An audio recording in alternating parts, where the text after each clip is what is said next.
Hello hi everyone, welcome back to our channel. मैं हूं नवीन और आज हम लोग चेकआउट करेंगे रवि गुप्ता की एक और स्टैंड अप वीडियो जिसका टाइटल है parents, stand up comedy by Ravi Gupta. Let's jump to the video. हम घर वाले बैठ के लूडो खेल रहे। मैंने मम्मी की गोटी काट दी, मम्मी ने मेरे को थप्पड़ मार दिया। बोले बड़ों के साथ खेलने की तमीज नहीं तुम्हें। पापा बोले मिल गया प्रसाद।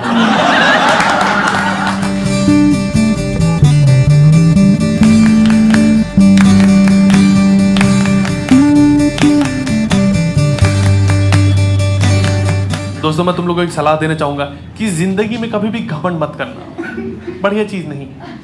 मैंने किया था 2 साल पहले, मैंने अपनी जॉब छोड़ दी। मैंने बोला फक ऑफ, ऐसे लैपटॉप सरका दिया बॉस के सामने। मतलब मुझे नहीं करनी तुम्हारी गुलामी। तो बॉस ने बोला लैपटॉप तुम्हारा ही है।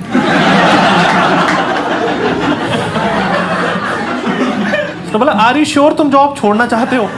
मैंने बोला हाँ। पूरे ऑफिस अप्रेजल मिल गया और मैं वहीं का वहीं। तो बोल रहा है कि तुमको नहीं निकाल रहे हैं, यही तुम्हारा अप्रेजल।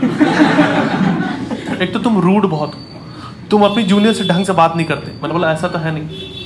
जूनियर्स हमेशा बोलते हैं hello Ravi sir, good morning Ravi sir.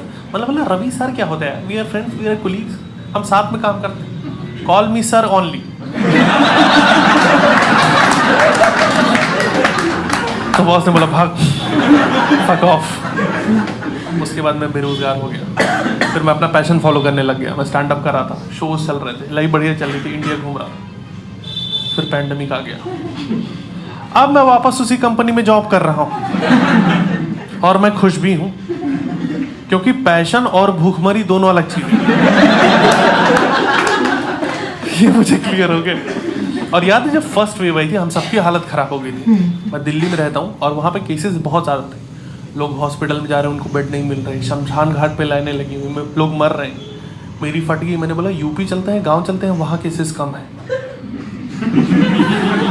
और मैं यूपी चला गया और वहाँ जाके पता चला कि वहाँ कोरोना है ही नहीं, क्योंकि वहाँ लोग मान ही नहीं रहे कि ऐसी कोई चीज़ मार्केट में आई हुई। वहाँ भूत प्रेत को ज़्यादा मानते हैं। मेरे गांव में कोरोना माता का मेला लगा हुआ है। वहाँ लोग जलेबियाँ खरीद के ले जा रहा आधा किलो। वहाँ कोई मास्क नहीं लगा रहा। वहाँ तुम मास्क लगा लो, तुमको गिल्ट फील में कुछ गलत तो नहीं कर रहा। और जिसको कोविड है वो तो लगा ही नहीं, लगा तो हो बहनचोद, अब क्यों लगाना है?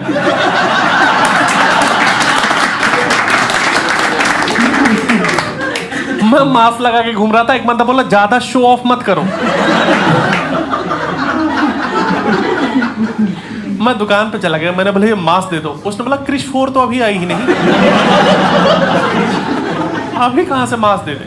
एक आदमी मास्क लगाए हुए दिखाई दिया। मैं उसके पास चला गया। बोला थैंक यू सो मच यार, आप काफी जिम्मेदारी वाला काम कर रहे हो। उसने गन निकाल ली। बोला पैसा निकालो। वहां मास्क सिर्फ डकैत लगा रहा है। बता, वहां डॉक्टर्स भूखों मर रहे हैं यार, कोई जा ही नहीं रहा उनके पास। मेरे पड़ोस में एक लड़का फॉरेन पढ़ाई करने गया था, यूके डॉक्टरी की, और वहीं सेटल होने वाला था। फिर उसने स्वदेश मूवी देख ली।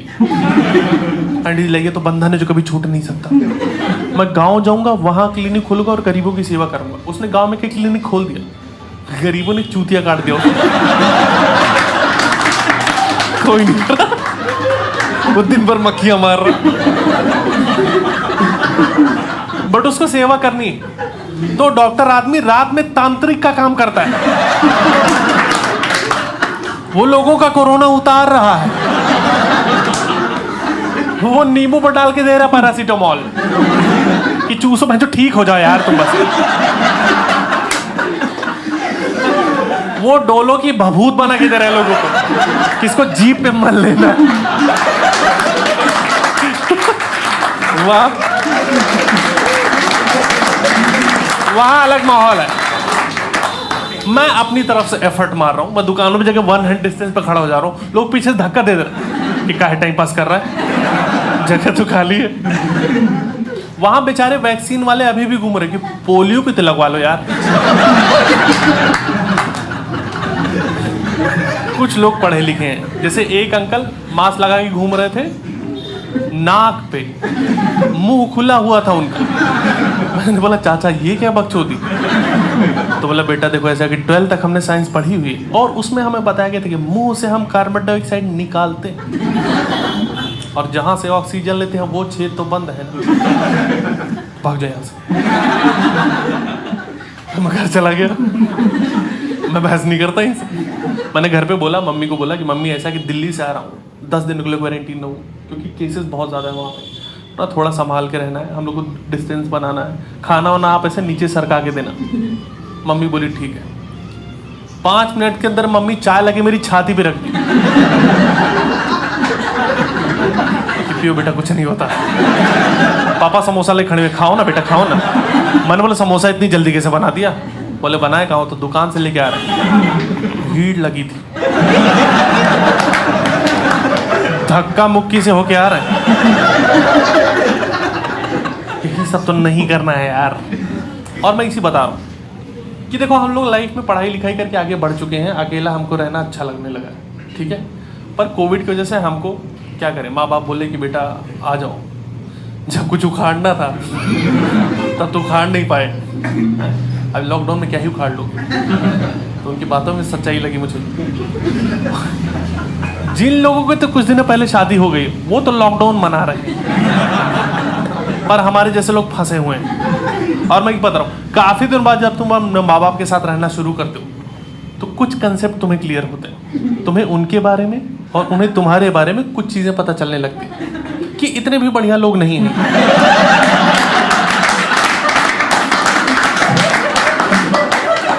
मैं बता रहा हूँ, पहले मैं बहुत इज्जत करता था अपने पिताजी की, फिर एक दिन मम्मी ने बोला जाओ पापा को खाना डाल के चले आओ।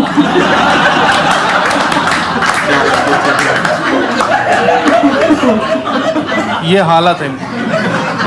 बहुत इज्जत करता था मैं उनकी। वो हमेशा मुझसे बोलते थे कि मुंबई गया था मैं 5 रुपए का नोट लेके और लाखों की प्रॉपर्टी खड़ी करके। मैंने कहा ओहो, पीछे से मम्मी चिल्ला रही है, और जो मेरे बाप से कर्जा लिया था तुमने वो तो अभी तक नहीं मिले। ये हालत है इनकी। 2 बार के बाद इनको चाय नहीं दे रही यार मम्मी। पापा चाय भी ऐसे ही मांगते कि दूध तो नहीं होगा ना घर पे। चलो ठीक है फिर मैं न्यूज देख लेता हूं। और ये न्यूज देख रहे हैं, ये दिन भर न्यूज देख रहे हैं। न्यूज वाले उतनी न्यूज नहीं बना पा रहे हैं जितने न्यूज देख रहे हैं। ये सेम न्यूज अलग अलग चैनल पे देख रहे हैं कि चाइना में फट गया बम चाइना में। और ये हर बार चौंक जा रहा, अरे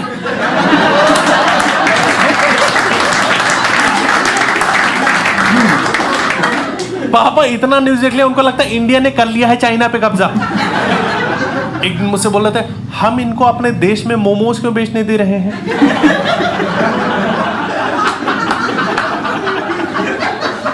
मैंने बोला पापा ये नॉर्थ ईस्ट के लोग हैं।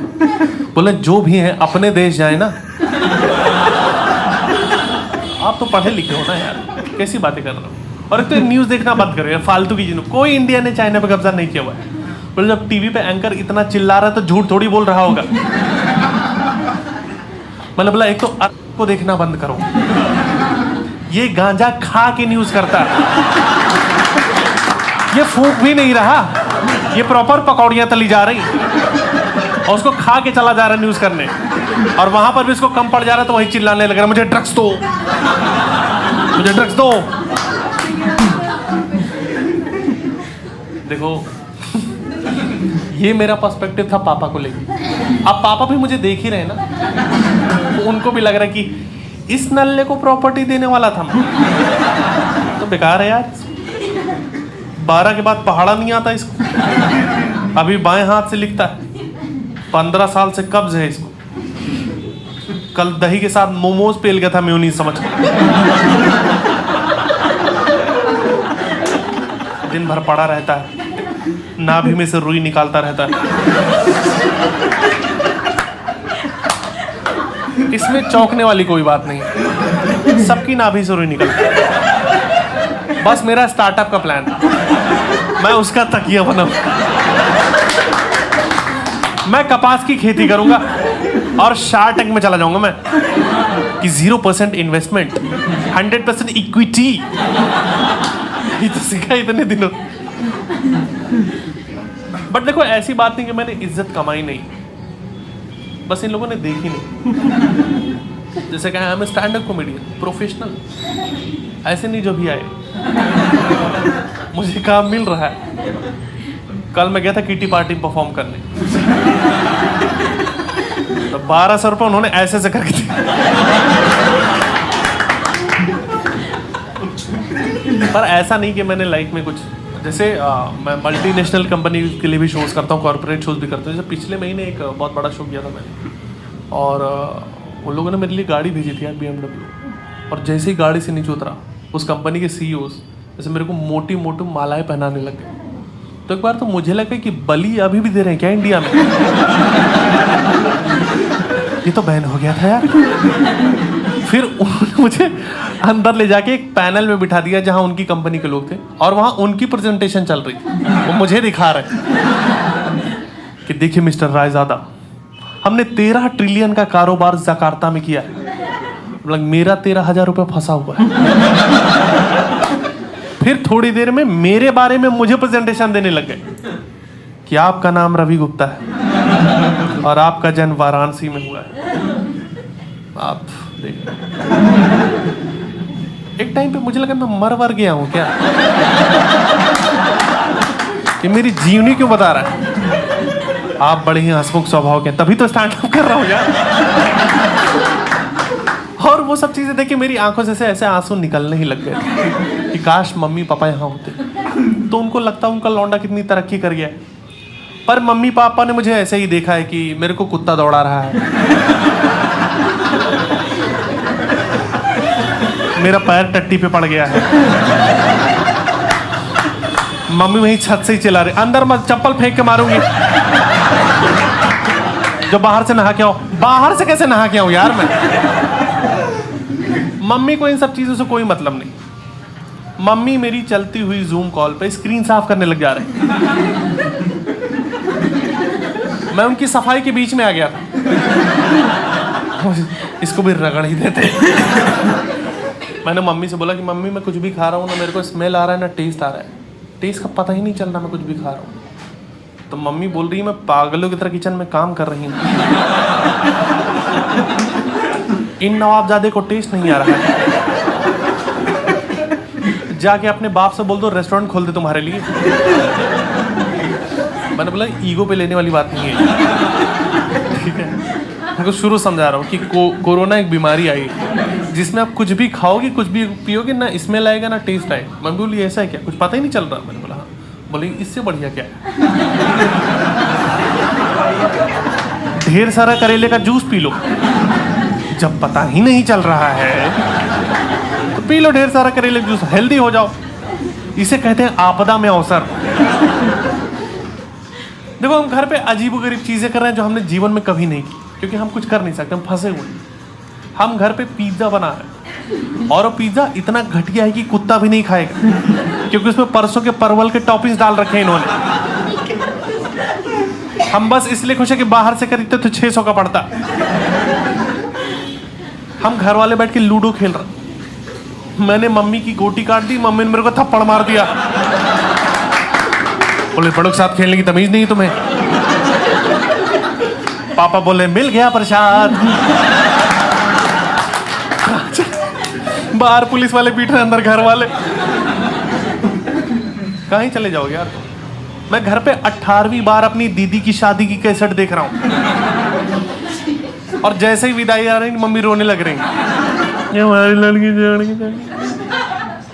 हम कहे तुम्हारी लड़की छोड़ के नहीं गई, ये बगल बैठ के कड़ाही चाट रही है, ये अपने पति को पीट के आई, FIR कर रखा है ससुराल वालों ने, वापस नहीं लेके जा रहे। देखो थोड़ी ट्रेजेडी थी मेरे घर पे। जैसे मेरी बहन की जब शादी होने वाली थी तो उसका हाथ ऐसे दिखाया गया था पंडित जी को, तो पंडित जी ने बोला कि अरे ये तो मांगलिक है, जिससे इसकी शादी होगी वो मर जाएगा। तो दीदी थोड़ी खुश हुई थी, पर मम्मी को दामाद जिंदा चाहिए था। तो मम्मी बोला इसका सोल्यूशन बताओ। उन्होंने सोल्यूशन बताया, इसकी शादी पेड़ से करवा दोगे ना, मजा ही आ जाएगा, सब सही हो जाएगा। अब देखो मुझे एक चीज समझ में आ रहा था कि ये गलत है। मैं छोटा था बट मुझे समझ में आ रहा है ये गलत है, अंधविश्वास है, ऐसा कुछ चीज नहीं होती। उसकी शादी पेड़ से करवा रही थी। मेरे सामने मेरी बहन की शादी पेड़ से करवा रही। वो पेड़ के साथ फेरे ले रही है और मैं कुछ नहीं कर पाया। अगले दिन आंधिया ही पेड़ ही उखड़ गया।